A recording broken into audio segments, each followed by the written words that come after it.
Patung. Patung itu sesuatu yang disembah. Maka 360 patung di keliling Ka'bah itu disembah oleh orang kaum musyrikin jahiliyah. Maknanya apa? Kok bisa mereka menyembah patung? Patungnya ajaib jamaah. Pada waktu itu patung bisa ditanya oleh mereka. Jadi mereka ketika mau bekerja, mau berangkat mencari nafkah kalau bahasa Islam, mereka akan bertanya, wahai Tuhan, berikan petunjuk, apakah saya akan berangkat berdagang ini ke arah mana yang akan mendatangkan keuntungan, yang akan mendapatkan rezeki kalau bahasa agama. Maka patung akan bicara, saudara-saudara. Karena dia akan dimasuki oleh iblis, oleh jin.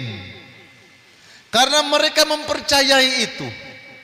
Inilah yang harus kita hati-hati.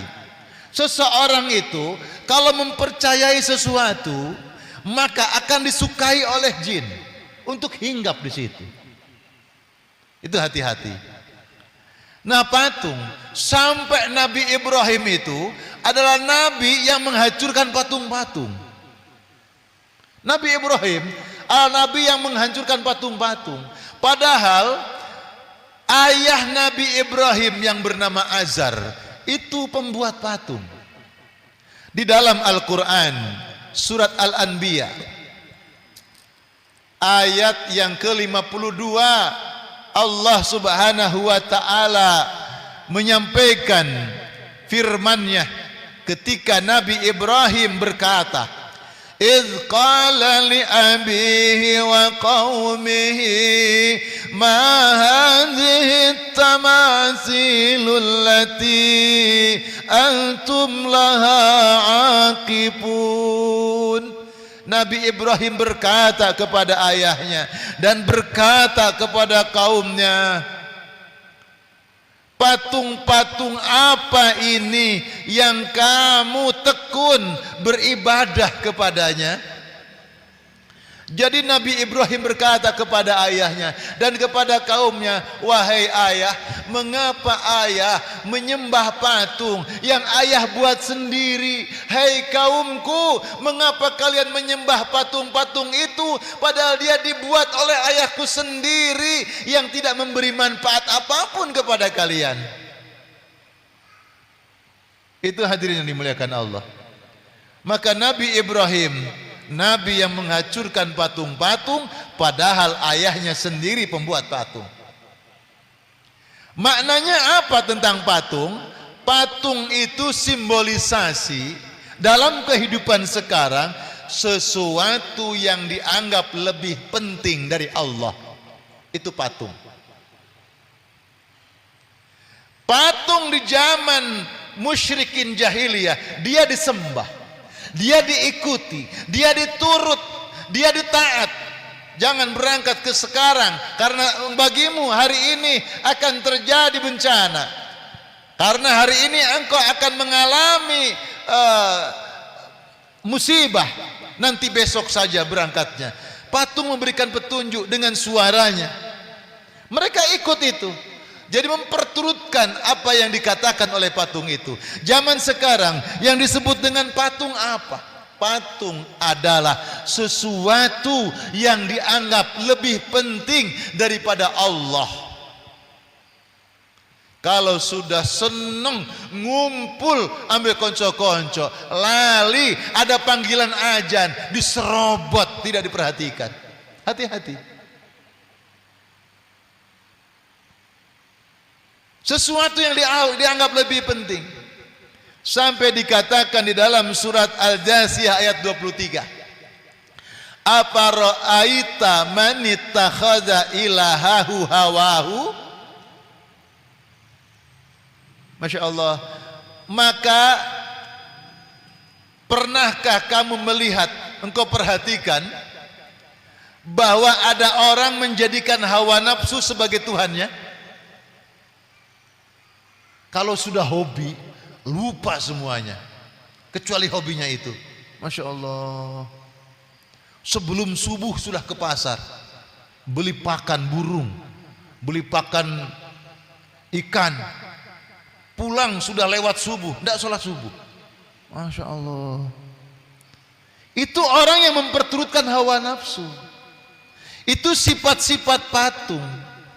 Sesuatu yang disembah selain Allah, sesuatu yang memperturutkan hawa nafsu dipasal oleh Allah. Surat Al-Jasiyah 23 ini, apa ra'aita man ittakhadha ilahahu hawahu, apakah engkau tidak memperhatikan ada orang yang memperturutkan hawa nafsunya, orang yang menjadikan hawa nafsu sebagai Tuhannya. Dia tidak merasa kalau hawa nafsunya disembah, tidak terasa. Tapi yang terjadi, dia melupakan panggilan Allah, melupakan ingat kepada Allah Subhanahu wa ta'ala. Ini yang terjadi, hadirin yang dimuliakan oleh Allah. Maka hati-hati. Setan saja tidak mau itu menyembah selain Allah. Setan itu menyembah Allah. Tapi ada manusia menyembah hawa nafsunya. Tapi sudah terkenal di bumi ini, ada orang menyembah gunung, ada orang menyembah batu besar, ada orang menyembah pohon besar, ada orang kemudian tunduk kepada benda-benda keramat. Masih ada itu. Masih ada. Iblis saja tidak mau. Iblis yang disembah oleh orang-orang yang hilang imannya itu, iblis tidak mau. Kalau ditanya imannya orang yang beriman kita dengan imannya iblis, imannya syaitan, itu lebih hebat mana kira-kira? Allah berfirman di dalam surat Al-Hasyr ayat 16. Kama sali syaitan idh qala lil insan ukfur falamma kafara qala inni bari'um minka inni akhafullaha rabbal alamin. Itu perkataan syaitan. Bujukan orang-orang munafik itu seperti bujukan setan ketika berkata kepada manusia, kafirlah kamu, ingkarlah kamu kepada Allah. Tapi kan tidak ngomong langsung iblis setan itu. Kalau ada iblis ngomong langsung, kita malah ketakutan loh.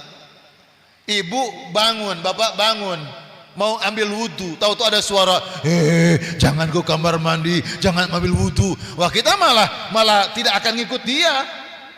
Kita takut tapi harus berdoa, ya Allah lindungi aku. Masih nyadar. Tidak seperti itu. Kufurlah kamu, kafirlah kamu, ingkarlah kamu. Tapi ucapannya secara lembut dihembuskan ke dalam hati kita. Jangan bangun, teruskan tidurnya, nyenyak, enak kan? Apalagi hujan gerimis. Enak, tidur aja. Itu caranya menghembuskan. Masya Allah. Selimut itu ditutupkan karena dingin. Ayo teruskan. Sudah mau bangun gini, terasa pegel sedikit, enak terus. Itu dihembuskan. Makanya Rasulullah memberikan resep. Orang itu kalau mau tidur berdoa, kalau bangun tidur berdoa, kan begitu. Orang yang tidurnya kesiangan, kata Rasulullah, berarti telinga orang itu dikencingin setan. Pengumuman. Jadi orang yang tidurnya suka kesiangan, itu telinganya kencing setan. Sampai seperti itu. Artinya apa? Dihinakan oleh makhluk Allah yang hina itu. Makanya ketika kita niat tidur, niat bangun, ketika niat bangun Allah akan buka mata kita sejenak. Buka, lalu segera berdoa, alhamdulillahilladzi ahyana ba'dama amatana wa ilaihin nusyur. Lalu pelan-pelan duduk. Lalu gerak-gerakan sedikit dengan ringan. Lalu berdiri perlahan. Lalu duduk sejenak, minum air hangat. Minum air hangat bangun tidur, air yang bening. Baca doa, bismillahirrahmanirrahim, ambil seteguk. Kemudian selesai alhamdulillah, ambil lagi seteguk, bismillahirrahmanirrahim. Selesai alhamdulillah. Kemudian ambil lagi bismillahirrahmanirrahim seteguk. Selesai alhamdulillah. Lalu berangkatlah ke kamar mandi, berwudu. Masya Allah, selesai berwudu, dirikan sholat. Kata Rasulullah, orang yang bangun ketika berdoa, orang tidur itu sedang diikat dengan ikatan yang kuat, dengan 3 ikatan oleh syaitan. Di orang tidur diikat syaitan. Walaupun sudah doa masih diikat. Maka ketika bangun berdoa, maka ketika bangun bisa berdoa, maka putus 1 ikatan. Ternyata sudah berdoa, tidur lagi, masih 2 ikatan itu belum putus. Maka harus berjalan, ambil wudu. Ketika ambil wudu, putuslah ikatan yang kedua. Lalu salat, maka bebaslah dari ikatan syaitan. Jamaah yang dimuliakan Allah. Maka orang yang diperdaya setan itu ya dihembuskan ke dalam hati.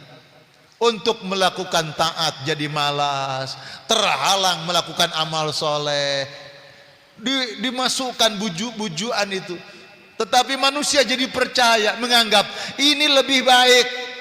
Apa yang dibisikkan setan itu menjadi lebih baik. Karena apa? Saat itu dia menjadi mengikuti hawa nafsu.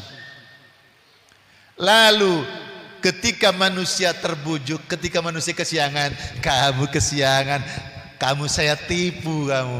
Ini berita hoak dari aku, kamu nurut. Gitu kata syaitan. Masya Allah.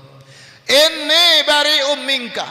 Setelah manusia itu ingkar kepada Allah, setelah manusia jadi lalai dengan bisikan setan, menjadi lalai kata setan, aku berlepas diri dari kau. Aku nggak mau tanggung jawab loh ya. Setan cuci tangan. Setan cuci tangan. Ketika manusia ingkar, setan nggak mau disalahin. Aku cuci tangan dari apa yang kau perbuat. Kenapa? Saya ini takut sama Allah kata setan. Inni akhafullaha rabbal alamin. Sesungguhnya aku kata setan, aku ini makhluk Allah yang paling merasa takut kepada Allah Subhanahu wa taala. Setan takut sama Allah. Lalu kenapa manusia banyak yang tidak takut kepada Allah? Itu masalah, itu penyakit yang ada di hati, itu sifat patung. Sifat patung yang pada ujungnya manusia memperturutkan hawa nafsu atau dijadikan hawa nafsu sebagai Tuhannya. Na'udzubillahi min dzalik.